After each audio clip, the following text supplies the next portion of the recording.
नमस्कार साथियों। कई दिन से एक मामला तूल में चल रहा है जिसमें किसी वकील ने बाबा साहब के प्रति एक अवैध टिप्पणी की है।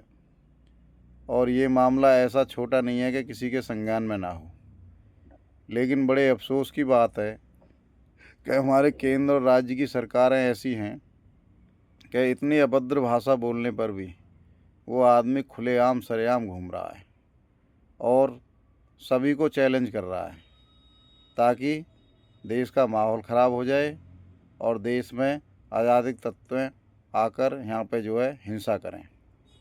और ये हिंसा कराने की जो पीछे जो कहानी है वो सिर्फ यही है कि देश में जो लोग संविधान को शुरू से ही नहीं मानते थे, आज उनके बड़ी चिढ़न लगती है।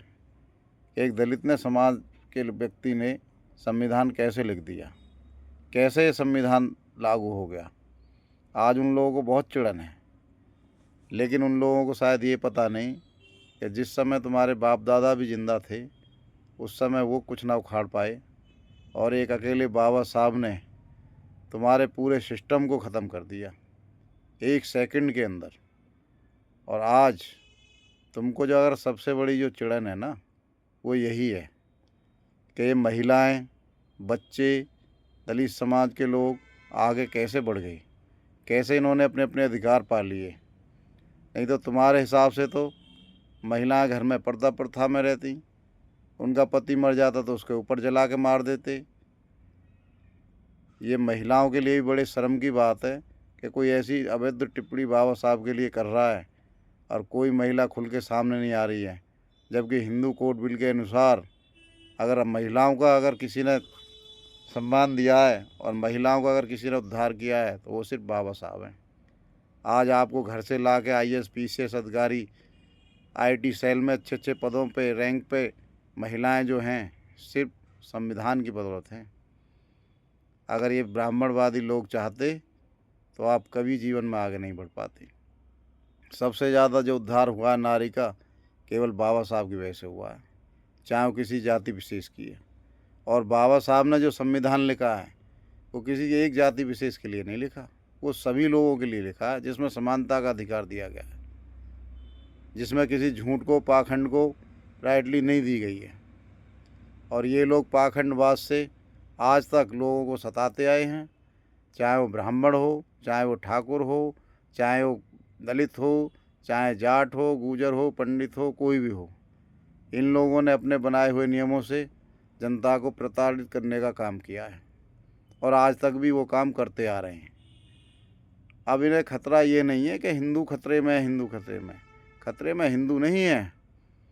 हिंदू में तो हम सभी लोग आते हैं, हम दलित भी सब हिंदुओं में आते हैं और हम शुरू से हिंदू के कहलाए हैं। लेकिन अब इनको खतरा ये है कि इनका ब्राह्मणवाद जड़ से उखड़ के ख़त्म होने की कगार पर है। और अब इनको ये बात हजम नहीं हो रही बिल्कुल भी कि हमारा ब्राह्मणवाद, जो हमारा रचा हुआ मनुस्मृति था, वो बिल्कुल ख़त्म होने की कगार पे है। और अब हम लोगों की भी खैर नहीं, क्योंकि जो हम लोगों ने इस देश के लिए किया है, महिलाओं पर अत्याचार, बुजुर्गों पर अत्याचार, बच्चों पर अत्याचार, शिक्षा से वंचित रखना, पैसे से वंचित रखना, घरों में नहीं रहने देना, महिलाओं के साथ दुरुपयोग करके उनको इस्तेमाल करना, ये सारी अय्यासियाँ इनकी ख़त्म हो गई।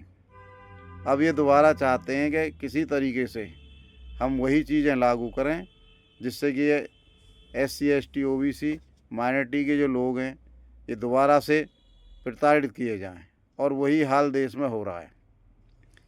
और सबसे शर्म की बात यह है कि आज आधुनिक युग में जो केंद्र और राज्य की सरकारें हैं वो इस मामले को और तूल दे रही हैं, जबकि उन्हें देखना चाहिए कि सरकारें कभी किसी की नहीं रहती। आज तुम्हारी है तो कल हमारी बारी है।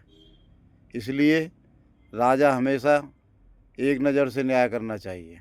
अगर कोई आदमी किसी के व्यक्ति विशेष पर कोई अवैध टिप्पणी करता है, आज देश पूरा बाबा साहब को मानता है, विदेशों में बाबा साहब के चर्चे होते हैं, विदेशों में बाबा साहब के सिंबल लगे हुए हैं। तो क्या एक आदमी के कहने से या एक आदमी के कहने से सब कुछ हो जाएगा? क्या सरकार को नहीं पता कौन गलती कर रहा है? तो मेरी सबसे हाथ जोड़ के विनती है केंद्र सरकार और राज्य सरकारों से जो इस अनिल मिश्रा के खिलाफ़ मुकदमे हुए हैं उसमें तत्काल इसको उठा के जेल भेजा जाए और भारत के संविधान के निर्माता बाबा साहब भीमराव अंबेडकर की मूर्ति स्थापना करके और देश को अग्रसर किया जाए। ऐसी गतिविधियों से देश बर्बाद होता है, देश को क्षति पहुंचती है, देश का नुकसान होता है। आज हमारी महिला सशक्त है, आज हम सशक्त हैं, आज आप लोग सशक्त हैं जो राजनीति में आगे बढ़ रहे हैं, हर समाज आगे बढ़ रहा है, तो सिर्फ बाबा साहब की बदौलत। अगर बाबा साहब ना होते तो आज आप भी इन कुर्सियों पर ना बैठे होते। जय हिंद, जय भारत दोस्तों।